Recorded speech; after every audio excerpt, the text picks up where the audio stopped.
This is the briefing from the Unified Command Team for Tuesday, April 7th, 2020. You'll notice I had a mask on when I came to the podium, and we'll discuss the new CDC recommendations for masking in the community in just a moment. But first, I'd like to give you a few numbers. In the state of Texas now, well over 7,000, actually almost 7,300 cases in the state. In Midland County, the state's database says 24 cases. I think we may be up to 27 actually. It's a little bit of a lag in reporting. 140 deaths reported across Texas and 1 in Midland County. Testing at the hospital, or from the hospital's testing site, has improved pretty dramatically. We've tested over 500 patients now, and only 35 results remain outstanding. All of the long-term backlog has been removed. That did not result in a lot of new positives. We only have 22 positives that have come from the 500 plus tests that we've administered through the hospital's various sites. Hospital census activity in the hospital itself, overall there's 115 patients today, still less than 50% occupancy. The emergency room had a few more patients yesterday at 103, but still well below what we typically see at this time of year. In the hospital itself, there are 16 patients in critical care. 4 of those critical care patients are persons under investigation with suspicion of COVID infection. We have 18 of those persons under investigation in our newly established 30-bed COVID unit in the hospital. So the medical surgical population is now 18, the critical care population is 4, for a total of 22 persons under investigation in the hospital. Of those 22, I believe only 2 are positive, confirmed. 3 of those 4 patients in critical care are on vents. Total ventilators in use is 10 in the hospital of our 44 complement of full-service ventilators. So still ample capacity remaining for ventilators, critical care space, and overall hospital capacity. This morning, I'd like to offer a little bit of recognition to our materials management team. Every day, every conversation begins with the adequacy of our personal protective equipment supply. It has been steadily growing through the work of our creative team in materials management, finding new sources, assuring that those sources of gear are legitimate. There are lots of them out there that are not. Certainly, a number of Chinese manufacturers have sprung up that are not approved by the FDA and are not legitimate. We're being offered things from all over the world, and so our team has to be very careful about vetting each potential distributor. We have found masks in all different kinds of places, both the traditional American N95 mask and the KN95 mask, which are a little bit more abundant. That's the Asian version of the N95. It looks a little bit different, but still works. So praise and thanks to our team in materials management for the creativity that they've shown in helping us to find all the materials that we need to keep our staff safe. Now, speaking of remaining safe, I'd like to call Kit Bredemus to the podium. Kit is Vice President and Chief Nursing Officer, and he has some tips to share with you about the use of cloth masks in the community. Kit?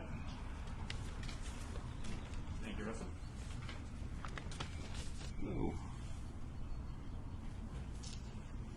All right, so I'm going to be talking about cloth mask usage, and I know that there's a lot of questions out there about what constitutes a cloth mask and what we can use to protect ourselves out there. I'm going to go over 2 different types. One is the simple loop mask, is mainly what we're seeing now.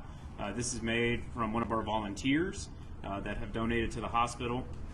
And the biggest points to remember is that this is all about source control. This is to prevent you from coughing, sneezing, and protecting others from you spreading the disease when you may not know that you have it. There is asymptomatic transmission. So the main point of this is to help in situations where you have to be out in public and where social distancing is going to be a challenge. So first I'm going to show the simple loop mask. One of the biggest things to remember is to wash your hands. Before you touch the mask or before you put it on, you need to clean your hands.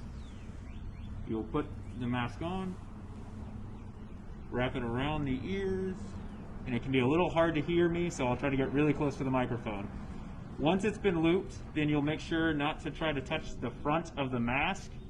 You'll just make sure you have a nice fit around the sides. So you'll see that it goes firm against the face, and it just covers the mouth. It doesn't have to cover a massive expanse, just the nose and the mouth. When taking it off, again, I'm going to wash my hands and take it off without touching the front of the mask.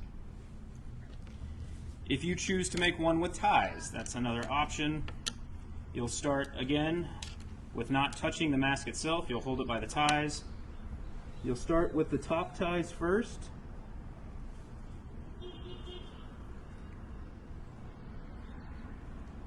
And then you'll move down to the bottom ties.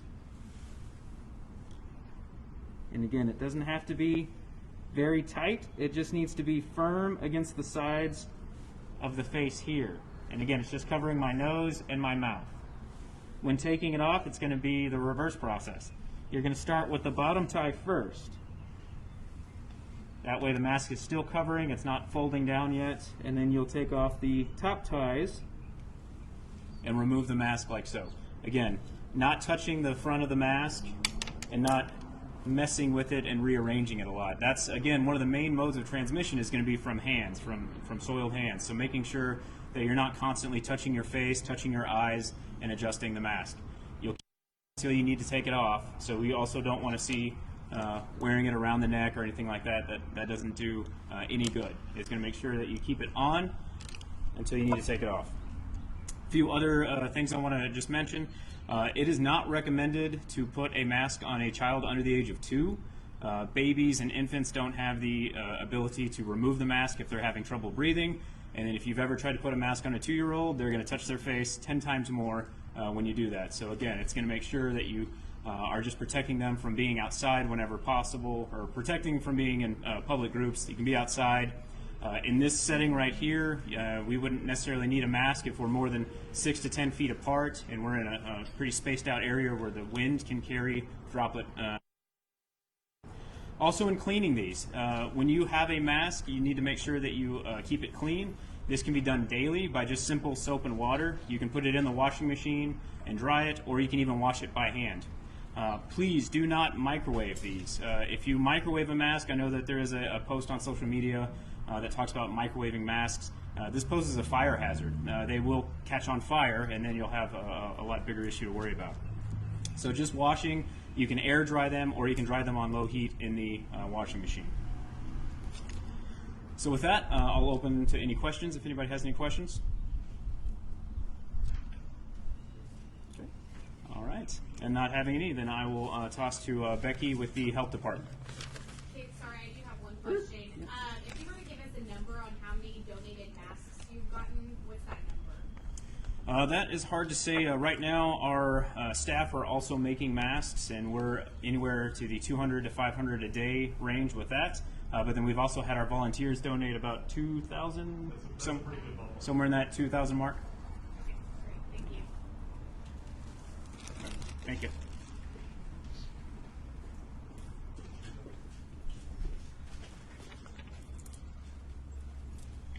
Good morning. I'm Becky Smith with the City of Midland Health Department. I'm reporting numbers, which some of you may have realized are also on the City of Midland web page, and we update those as soon as possible every day. As of now, we have total confirmed cases 27. As far as the source of exposure, we have 12 that are travel related, 12 that are a contact to a known case, 3 that are community transmission, and the gender of cases, we have 13 that are male and 14 that are female. The age group of cases, 0 to 19, we have 2, 20 to 29, we have 12, 30 to 39, 5, 40 to 49, 2, 50 to 59, 4, and 60 to 69, 2, and none above that. As far as isolation status, we have 9 that are at home still in isolation, 2 that are in the hospital in isolation, and 15 that have completed their isolation. As far as where they were tested, their medical visit, We have 13 that were tested at the Midland Health's drive-through clinic. I apologize, too much paperwork. We have 6 that were tested at the clinic at a private clinic, 6 that were tested in the emergency room, and 2 that were tested as inpatients in Midland Memorial. As far as the investigation status, we have 24 that are ongoing and 3 that have been completed. And then as far as deaths in Midland County, we have the 1. Any questions? Yesterday, Everett County's health department announced that they're partnering with UTPB nursing students. The nursing students are going to help the health department go over those investigations, tracing where these positive cases might have been in the community. Is that something you guys are looking into? We have actually been offered by Midland Memorial Hospital for help from them if we get to the point that we need that. And we're not to that point as of yet. I have a staff that's very well cross-trained that help with investigations on a normal basis. And so we're not to that point as of yet, but we have been offered by Midland Memorial for help if we need it. And then Ector County Health Department also said that they've traced, they've had 30 confirmed cases, but they've reached out to more than 200 people who might have been in contact with those positive cases. How many people would you say you guys have reached out to who might have been in contact with your positive cases? I do not have that number just off the top of my head, but it is something we could work on and get if that's something the media is interested in. Yeah, that would be great. Okay. Anything else? Okay. Thank you. Thank you.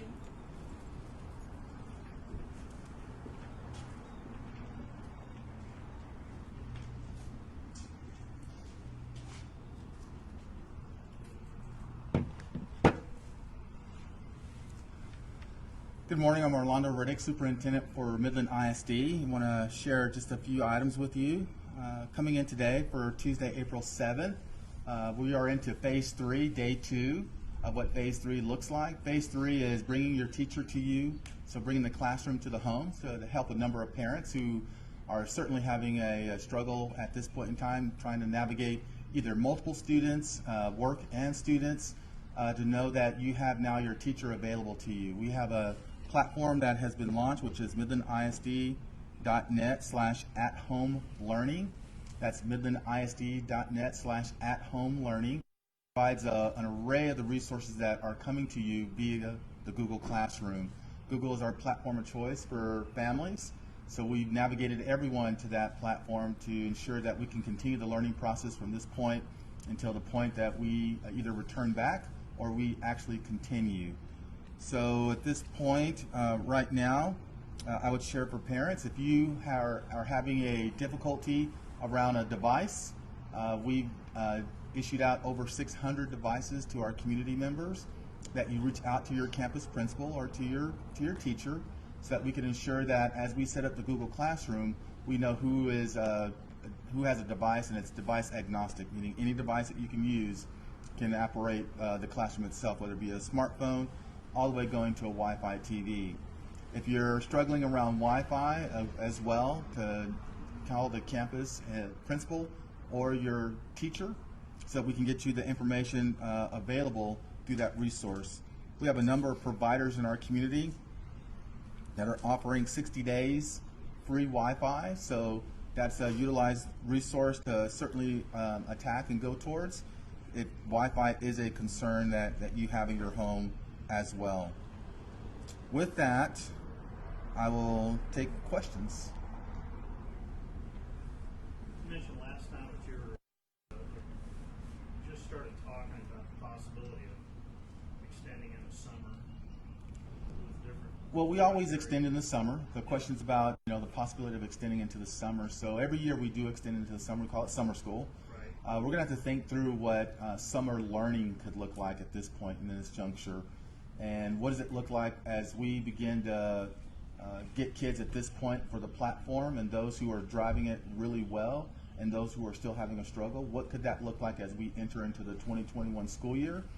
And seeing where we might be in this environment, what 2021 could look like at that point in time.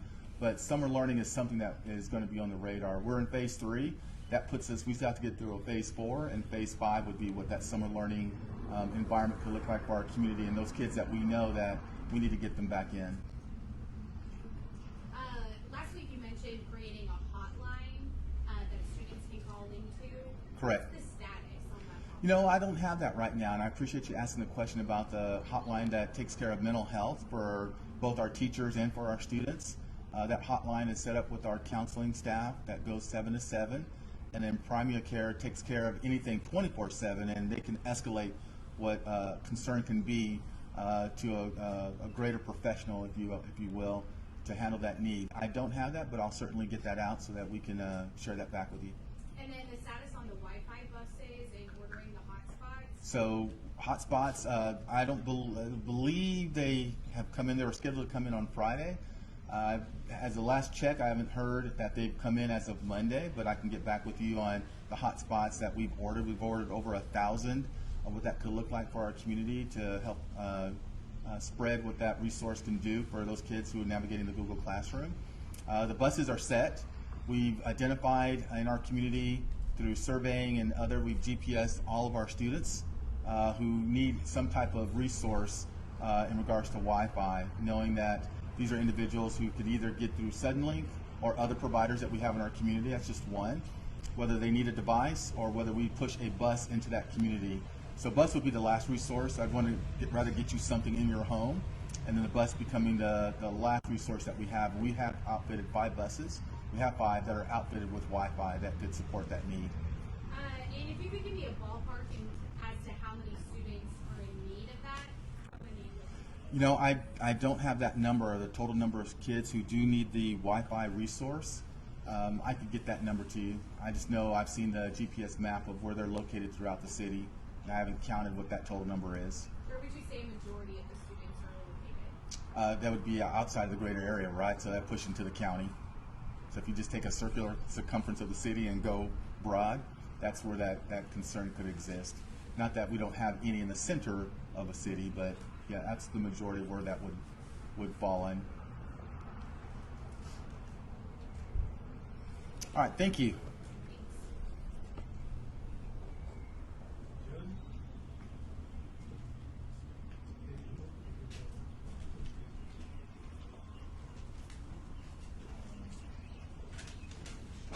Terry Johnson, Midland County Judge.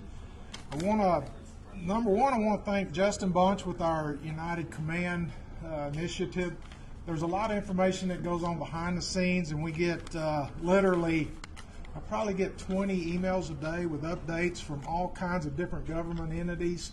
Some of those updates will be 17 pages long, so we're digesting all types of information to develop contingency plans for our area.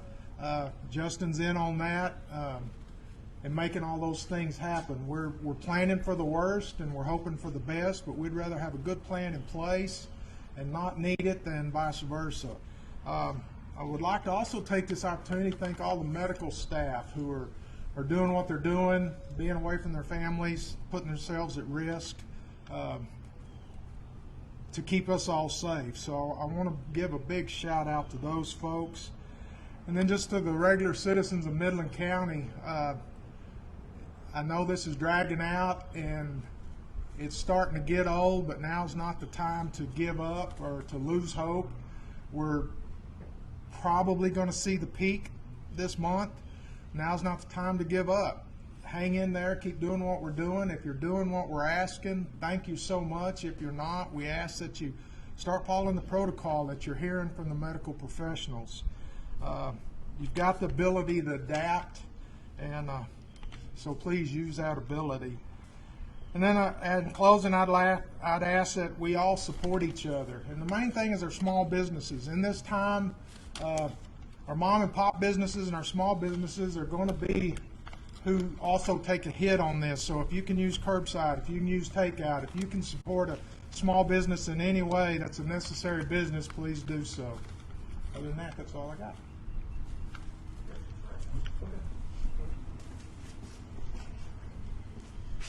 Good morning, you guys. Good to see you. I was just made aware by MISD with a question you had about mental health. You want the phone number? Yes. 432-240-1439, 240-1439. And so thank you again for being here this morning. I'll keep it brief. First of all, I just want to say thank you to our community. I think our community is continuing to do the things that they have been asked, just as Judge Johnson was talking about. Even driving around this past weekend, seeing what people are doing in the stores, seeing how every store has done everything they can to protect people as much as people will allow them to be guided and directed. I would reiterate what the judge has said, which is now is no time to loosen up. Even though everybody still might be thinking, when is this going to come to an end? We need to continue to push and continue to sacrifice.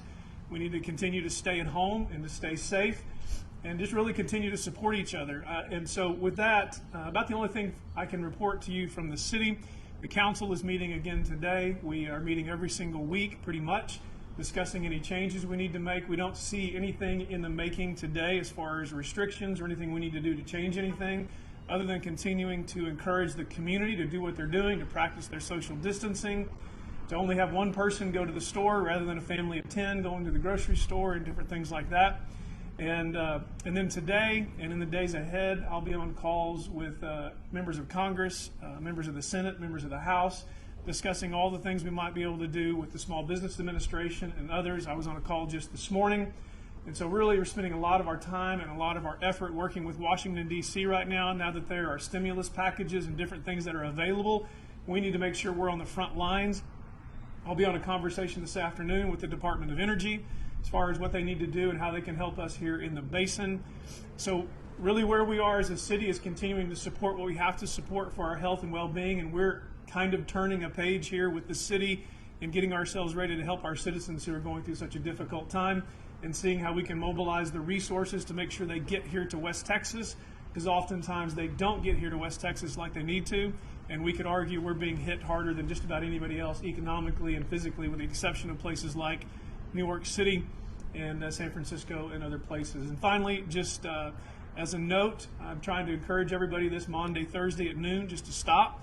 And maybe we as a community can stop at noon, whether it takes you 2 minutes or you take the whole hour, just to pause and pray for our community and pray for one another, pray for our healthcare providers, and just remember in this Holy Week the sacrifices we're making and the example of the sacrifice we can follow. So with that, any questions? Stuart? What does it mean to you to have Midland behind other similar sized, larger populated communities like Lubbock, the Amarillo region, even Abilene, Odessa, in terms of the number of corona victims? What does it mean to you that Midland's doing right? Well, I think that's a great question, Stuart, in the sense that when I look at where we are as a city, I think it demonstrates a number of things. Number one, I think it demonstrates what we said about our people all along, that our people, you give them a challenge, they're ready to take it. And I think the citizens of Midland saw this a little bit of as an invisible thing, and maybe it wasn't something we should take seriously, but they began to listen to the information. And finally they said, okay, we'll fight. And I think when we put it in terms of a fight, our citizens respond to that. As far as our entities and our governmental entities, I don't know if there's a region or a city in the region that has come together and partnered as well and as fast as we have. And so Justin has been a huge part of that, helping us get this together. And everybody has really just rallied around each other. And what can we get you? How can we help you? What can we do? And so I think once again, Midland has displayed itself as a shining light in the middle of the basin.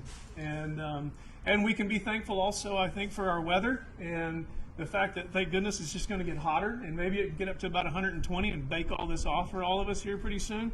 But really the simple answer to that, Stuart, is our community knows how to rally around something when it's real. We're a little slow to believe it at first, but when we do, we get after it. Anything else? Thank you all.